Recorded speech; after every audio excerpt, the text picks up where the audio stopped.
Salut tout le monde! Aujourd'hui on va parler sérieux et on va parler de l'eczéma du cuir chevelu. Je fais partie de cette team et je pense pouvoir en parler assez facilement. Je trouve que c'est un sujet très tabou chez les femmes et c'est vraiment dommage. Et vous savez comment j'ai deviné ça? Tout simplement en parlant un beau jour par pur hasard avec une copine. Et je ne savais pas, pourtant c'est une copine que je connais maintenant depuis 4-5 ans et je n'étais même pas au courant qu'elle souffrait de la même maladie que moi. Et je pense qu'on est vraiment pas mal à en souffrir. Et clairement le mot souffrir n'est pas léger du tout. Selon l'intensité de la maladie, c'est quelque chose de quand même très compliqué. Comme toutes sortes de maladies d'ailleurs. Alors tout d'abord, l'eczéma du cuir chevelu est dit comme quoi cette maladie touche à peu près 2% de la population, mais je pense sincèrement qu'aujourd'hui, on est beaucoup plus que ça. Ça commence, et ça peut ne pas se développer, mais en tout cas ça commence par des plaques rouges qui vous grattent la tête, c'est un calvaire. Et il se peut aussi que ça se transforme ou que ça l'est directement en version plus prononcée, et là c'est plus une forme de croûte qui commence à sointer.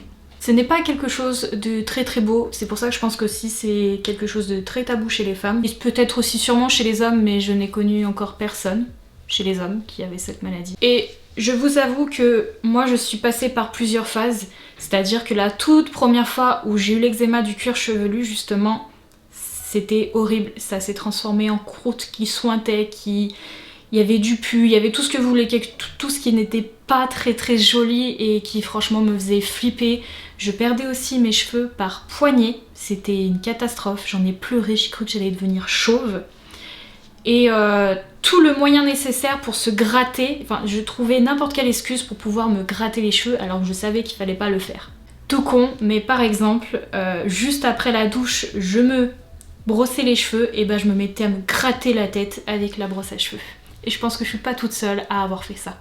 J'ai fait la plus grosse erreur, c'est-à-dire d'adapter un shampoing qui est très mauvais, autant pour le cuir chevelu que pour les longueurs. Et j'ai utilisé le fameux Head & Shoulders anti-démangeaison parce que j'en pouvais plus, très clairement. Et au bout d'une semaine, les grattages ont cessé et ça m'a soulagée.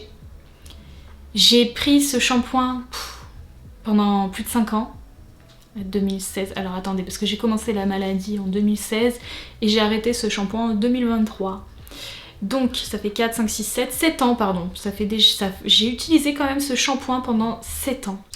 Et autant vous dire que oui ça me soulageait et dès que je changeais de shampoing, c'était une catastrophe.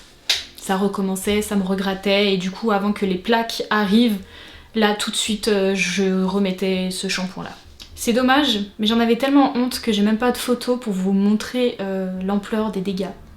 C'est quelque chose dont vraiment j'avais honte et je comprends aujourd'hui que bah c'est un peu tabou. Un peu notre féminité entre guillemets qui est remis en cause et ouais c'est pas facile.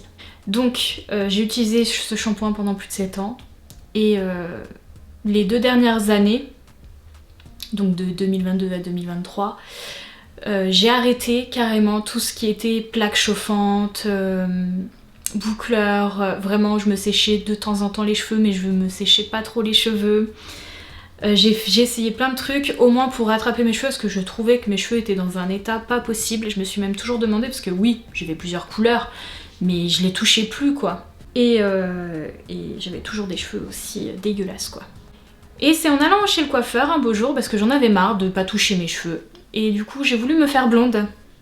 Et la fille en question qui m'a coiffée m'a dit mais quel shampoing vous utilisez? Et là je lui ai sorti la marque du shampoing, elle s'est décomposée. Mais décomposée. Elle m'a dit vous avez pas fait ça. Si, pendant 7 ans. Et en fait elle m'a expliqué que c'était un produit décapant. Carrément.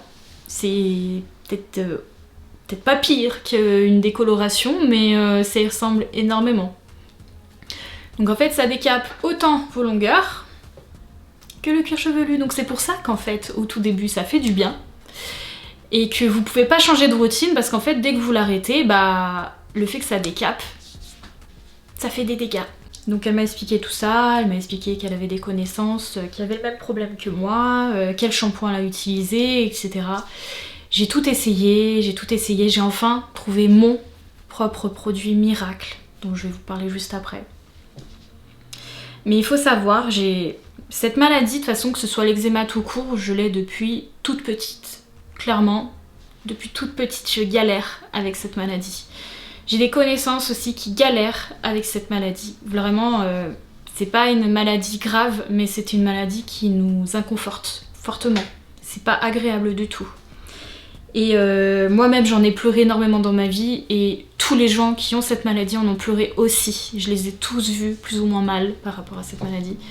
Et j'ai appris énormément à la connaître, et je sais qu'aujourd'hui, peu importe ce que vous ferez, la maladie reviendra. C'est une maladie qui ne disparaît pas. C'est une maladie qui vient, qui repart, qui vient, qui repart. Plus ou moins grave, selon aussi votre mental. Moi, j'ai appris à gérer la mienne. Donc en fait, je sais que si jamais ça vous arrive et que vous venez de l'avoir, prenez le temps d'accepter cette maladie parce que malheureusement, vous n'allez pas la faire partir. Elle va juste s'estomper et revenir de temps en temps. Donc j'ai appris un peu... Alors c'est marrant, hein, vous allez me dire un peu taré celle-là. Mais pour moi, c'est un peu comme une vieille bonne amie maintenant aujourd'hui. C'est-à-dire qu'elle part, elle vient et des fois elle me dit coucou, au revoir, enfin... Voilà. Et j'ai réussi un peu à la traiter à ma manière, c'est-à-dire que quand elle est là, bah, j'utilise des produits qui me conviennent et qui font que bah, je me sens mieux. Et qui m'évitent de me gratter la tête, enfin pas trop. Ou carrément la peau. Donc pour ma part, après avoir recherché longuement les produits qui me convenaient à moi, parce qu'il faut savoir que mes produits ne vont pas forcément vous convenir à vous, chez moi il n'y a que la marque Typologie qui fonctionne. Ah, je suis pas du tout sponsorisée, attention, là aujourd'hui c'est juste de la bienveillance, c'est juste pour vous partager, pour vous dire les produits qui fonctionnent sur moi. Je sais que c'est une marque qui est très très bien notée, et même sur les shampoings et tous les produits qu'il y a sur Typologie sont très très bien notés sur par exemple Yuka. C'est que j'ai dû essayer par exemple 2 shampoings différents pour savoir lequel me convenait à moi. Donc la toute première fois j'ai pris le shampoing traitant purifiant zinc gluconate 1% plus extrait d'ortie. Et lui, il ne m'a pas fait effet. Alors sur le moment, j'ai senti une fraîcheur quand je l'ai appliqué comme le Head and Shoulders et j'ai kiffé. Mais le problème c'est que je me grattais quand même. Donc au final, il me convenait pas. Et ensuite j'ai pris le Racine 1003, le shampoing Pyroctone Olamine 1% plus extrait de jujubier. Et celui-là par contre j'ai pas eu l'effet frais sur la tête, mais je me grattais plus. Et il a un effet antipelliculaire d'ailleurs, et c'est vrai que j'avais oublié. Et c'est le seul aussi qui fonctionne au niveau antipelliculaire, parce que tous les shampoings antipelliculaires en fait c'est très mauvais pour le cuir chevelu et pour les cheveux tout court en fait. Mais celui-là, c'est un petit bijou, en tout cas pour moi. Et depuis, c'est vrai que je n'ai plus de pellicule, parce que ça aussi c'est un peu, pas handicapant, mais parce que ça serait un peu trop grave comme mot à utiliser, mais c'est pas très joli quoi. Et on en a souvent honte quand on dit « Oh mais t'as plein de pellicules ». Ah bah oui je sais, merci. Et rien à voir, mais aussi je prends le anti-imperfection en gel douche. Alors c'était pas du tout prévu que j'achète un gel douche, pas du tout. Mais je l'ai eu gratuitement après avoir passé une grosse commande chez Typologie. Et waouh! Franchement, je m'y attendais trop pas. Alors, il sent pas très bon, enfin, il sent pas très bon. Il sent les huiles essentielles, ça sent pas le savon super bon, super sucré. Ça sent vraiment les huiles essentielles. Et depuis, j'ai remarqué que mon eczéma et même ma peau globalement allait beaucoup mieux. Donc, j'étais trop contente. Donc, c'est le gel douche acide glycolique 6% plus extrait d'arbre à thé. Là, je vous mets toutes les informations en barre d'infos et les liens des produits s'ils existent encore. Et pour finir, et ça vraiment, c'est mon bijou, je pense que c'est même lui carrément qui a guéri mon eczéma que j'ai eu début d'année. Vraiment, c'était une horreur, ça recommençait, je savais pas ce qui se passait et j'ai pris ça et vraiment ça m'a soulagée juste à l'application, ça m'a je savais même pas que ça existait. Et maintenant que je le sais, j'ai tout de suite compris que ça allait fonctionner quoi. Et sans faute, ça a fonctionné. Et il s'agit de l'exfoliant cuir chevelu. Vous saviez-vous qu'il existait des exfoliants pour cuir chevelu? C'est-à-dire que j'avais vu ça vraiment nulle part. Nulle part. Et j'ai vraiment croisé ça par pur hasard. Je l'ai tout de suite acheté, c'était obligé quoi. Je me suis dit, ah, ça doit faire du bien en plus avec les petites perles et tout là.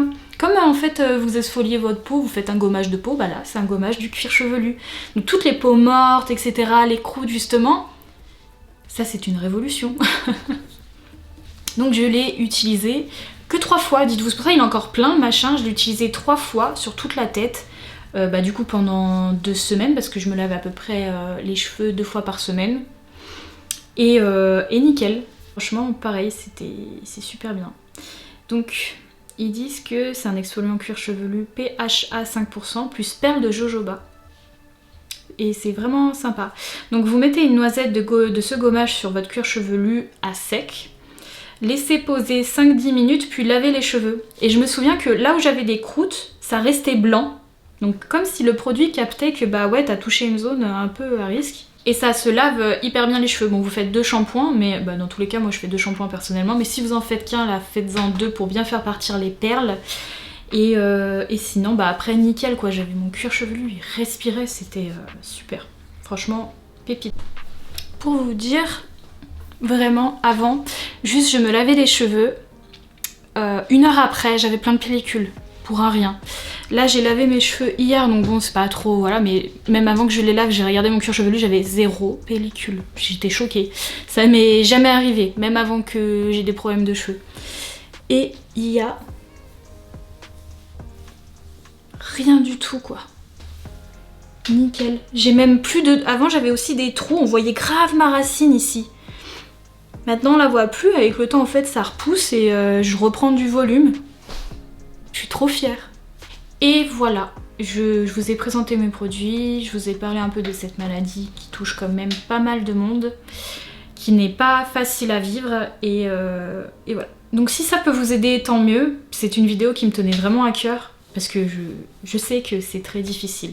Et je l'ai vécu, ça a ruiné je crois mon enfance, clairement c'était une catastrophe. Moi l'eczéma j'en avais... partout sur la gueule, donc autant vous dire quand vous êtes enfant et que vous avez des plaques de partout sur la gueule, je vous laisse imaginer la gentillesse des autres enfants. Donc voilà, n'hésitez pas à partager aussi votre expérience en commentaire. Si vous avez des questions, je serais ravie de vous en parler et voilà. Moi je vous dis à bientôt dans une prochaine vidéo et en attendant je vous fais des gros bisous. Prenez soin de vous.